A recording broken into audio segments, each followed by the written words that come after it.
Alright, I just played this game. At the start of the game here, before I sold my head, I told them that I was playing a quicker combo deck, and that I wanted all the hate they could give me. And they said, okay. I open a very good hand. I'm able to Vampiric Tutor. Let's just not leave on play. What I did there is I Vampiric Tutored with a Mox Diamond and a Gitaxian Probe and a Time Twister. I Vamp Tutor for a Mana Crypt, and then I probe the Mana Crypt in my hand, and then use the Mox Diamond to cast a turn 1 Time Twister and go straight to 4 mana turn 1. So a very good opener. We wheel into Cabal Ritual, City of Brass, Hercule's Recall, Night's Whisper, Notion Thief, Thoughtseize, and Verdant Catacombs. Not necessarily very good. Don't have another way to draw a bunch of cards. Night's Whisper makes it not as bad, because we're going to get to see at least 3 on our turn. We always have Jeleva as a backup plan, and we've got a couple control cards here that are decent, as well as Notion Thief to set up a Notion Wheel win. This player, taking my advice right out the gate, immediately strip mines my land with his turn 1 play. Not so good for us, but probably even worse for him considering he's got nothing. I see a top from the 5-color player here. Draw. We top deck another land. And we Night's Whisper, and we find a top. And we find a Signet. And we're going to go ahead and play the Signet, putting us up to 5 mana. So we didn't really skip a beat. Guy plays a Gravecrawler. This guy fetches, and he destroys my Mana Crypt with a Hull Breach. So we're being set back yet again. Which is good, because if you're in a lead like this in a competitive game, you can expect your stuff to get blown up like this. We'll go ahead and we're going to get Water Grave here. And we're actually in Cabal Ritual at our Notion Thief to tutor our wheel so that we can attempt to win very next turn. This guy uses Cyclonic Rift to bounce some Mox Diamond. I'm not quite sure why he didn't bounce the Notion Thief instead.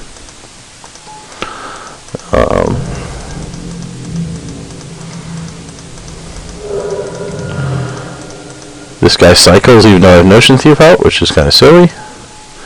Gives me wheel. This guy goes into Goblin Electromancer. I'm going to go for the Notion Wheel win here, but first I'm going to Thoughtseize to check this guy's hand since he's representing Swords to Plowshares. Even if he has it, I'm still going to wheel out.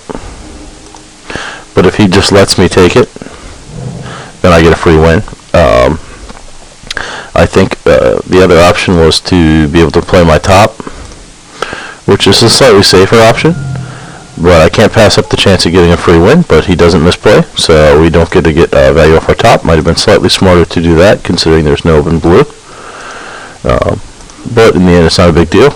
We're still in the lead here.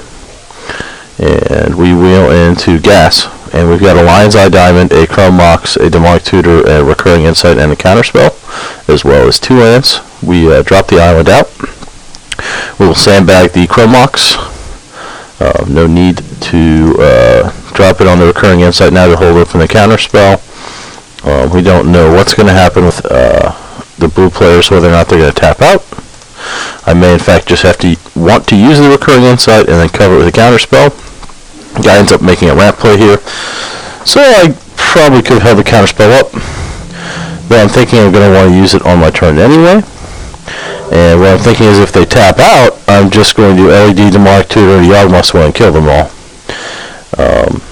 So right here, if this guy is not going to tap out, I'm probably just going to draw 7 on top, cover that with a Counterspell, drop my Chrome Mox, my LED anyway, and put myself in a dominating position to win the next turn. But considering my life total is getting scarily low, as I've been getting beat on mostly by myself, but a little bit by them, if they tap out, I'm going to go for the win here. He Abrupt Decays my Mox Diamond, goes for a Spoils of Victory, and I think he might represent this blue, So he doesn't. He spends his top. So I know he's got nothing. I'm not too worried about Swan Song coming out of this player, because if you look at his graveyard after the wheel, he has Acidic Slime, Jin Kataxis, Core Augur, Blue Sun Zenith. He looks like a ramp player, and looking at the efficiency of just this card, Temporal Adept, I really don't think he's the kind of player who values a card like Swan Song very highly, and I don't think he's playing Force of Will based on his mostly basics and Guildgate. So I feel perfectly safe now, once this player has tapped out, to just go get Young Muswell and kill them. So that's exactly what I'm going to do.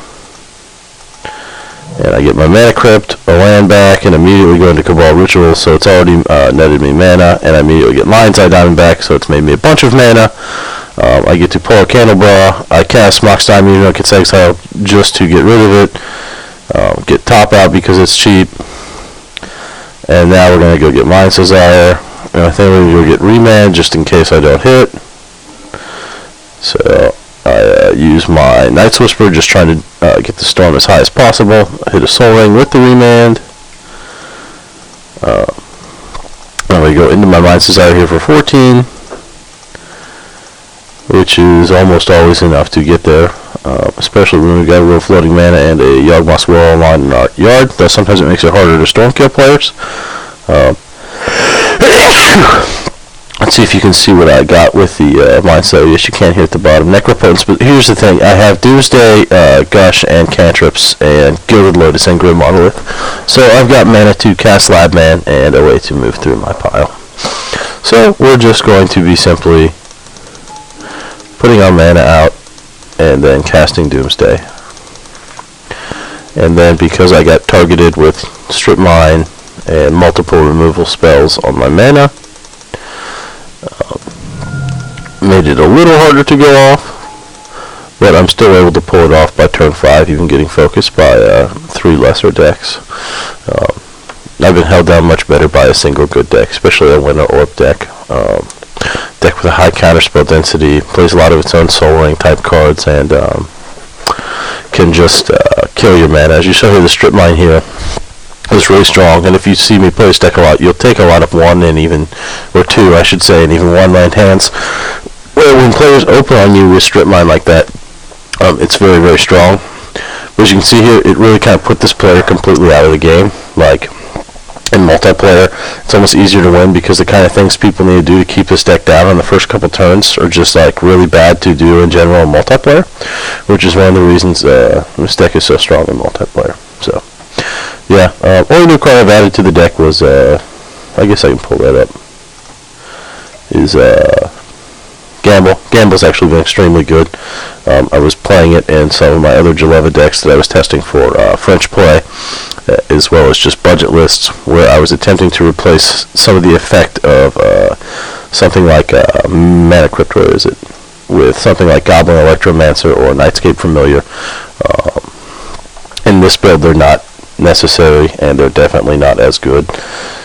But in a budget build, when you're missing some of these powerful mana sources, are very good. I found Gamble to be an incredibly good replacement for Imperial Seal for a budget player, as well as just in French lists where you don't get to use these two. Personal 2 is not bad as well, but Gamble is the only card that really has the same potential as these two cards. It's very similar to Imperial Seal. It's just been very good. Even in, like, I also like this kind of a high skill card, to where, like, let's say you open this in a hand with, you know, a Soul Ring and a Vamp Tutor, like, or a Mana Crypt and a Vamp Tutor, or something like that. You'd want to play the mana card before you gamble, but you would probably want to gamble still with the Vamp Tutor in your hand, and you would probably want to go get the Reach card, because then your hand can still just keep churning, where you're willing to sack a Vamp Tutor to get whatever this best card is.